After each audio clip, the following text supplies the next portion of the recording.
Oke guys ya, bertemu lagi di channel kita Rizky Channel Manuel, dan di kali ini kita buat video mengenai Honda Supra GT-R. Kalau kemarin kita buat video tentang road trip menggunakan Honda Supra GT-R 150 ini, karena udah di tune up sama di bore up, naik 10 cc, pistonnya lebih besar dan dibikin tenaga jauh lebih besar dibandingkan standarnya.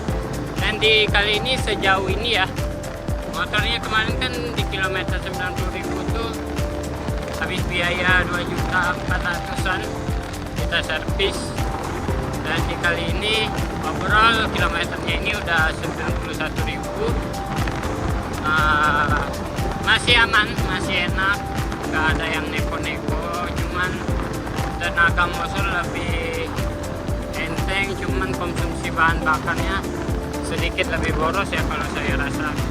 Itu hal yang wajar, namanya juga di bubut ya. Di bubut itu ibarat bore up sih teman-teman. Piston kan kalau di bubut dia bloknya itu kan, bolongan silindernya itu buat pistonnya itu kan diperbesar ya, jadi otomatis ya pistonnya harus diganti yang lebih besar dibandingkan standaran motor ini. Karena kemarin memang biar budget minim juga, kalau ganti blok kan harganya lebih mahal tuh, satu set blok tuh nggak tahu berapa lah, yang jelas pasti mahal, makanya dibubut. Yang jelas kalau dibubut sih motor kerja lebih berat ya, mesin cepat panas, emang sih mesin cepat panas, cuman makanya kalau biasanya kan kita jalan tuh nggak ada berhenti ya, dari Simpang 2 ke Tampang ke Pontianak itu paling ya berhenti di Tayan atau di Simpang Ampar, udah itu kita jalan. Kalau ini harus istirahat dulu, mesinnya didinginin dulu 10 menit atau 15 menit baru jalan lagi. Itu sekitar dari Simpang 2, mungkin dari Balai ngantri SPBU kan ada ngantri itu sekitar 10 menit.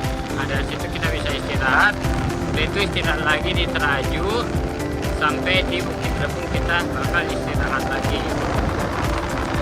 Overall sih sejauh ini mesinnya masih enak, masih halus, nggak ada rembesan oli bagaimana, meskipun ini mesinnya kemarin minggu lalu itu dibongkar ya, 3 hari pengerjaan.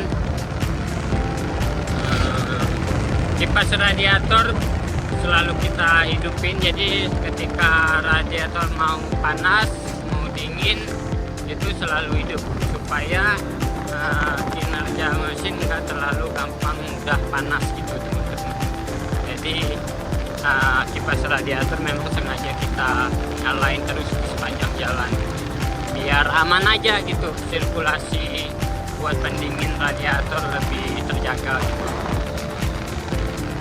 Ya jadi buat motor K56 ini mesinnya menurut gua sih ini kalau udah di apa teman-teman, udah di bore up atau di bubut, piston jadi naik, itu tenaga lebih jadi enak menurutku.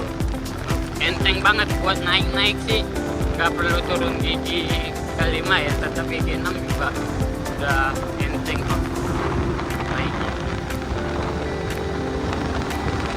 Mungkin nanti kita bakal buat video lagi tentang Honda Supra GT-R penggantian ban ya, ban belakang, karena ban belakang udah keluar benang guys ya, udah nggak layak dipakai. Cuman kalau buat 3-4 hari masih bisa lah kita pakai.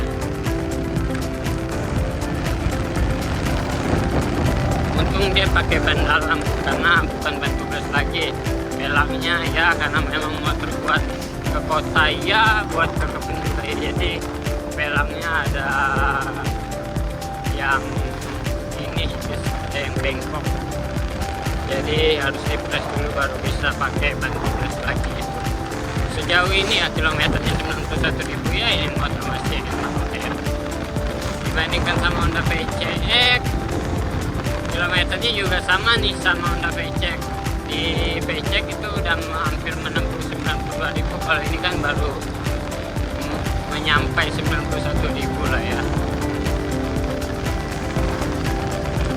Di sini tuh jalannya banyak lubang guys, jadi kita harus hati-hati. Enak banget ya mesinnya. Cuaca di sini kemarau guys, jadi ya seperti inilah teman-teman, bisa dilihat cuacanya kemarau, berdebu. Kalau di jalan yang enggak gimana tuh pasti panas luar biasa guys. Oke lah guys ya, jadi mungkin gini aja tentang video kita mau melanjut perjalanan sampai selesai. Jadi kita buat video singkat aja, biar kita berbagi ilmu lah ya kepada teman-teman atau saudara yang punya Honda Supra GTR. Gimana perawatannya, apakah susah atau bagaimana? Cuman kata orang bengkelnya kalau mau ganti oli itu kemarin kita salah ya, pakai oli 0,8. Seharusnya mesin K56 ini kan mesin berbasis mesin besar ya, 150 cc, dia pakai mesin CB dia harus pakai oli yang ukuran 1,2 liter.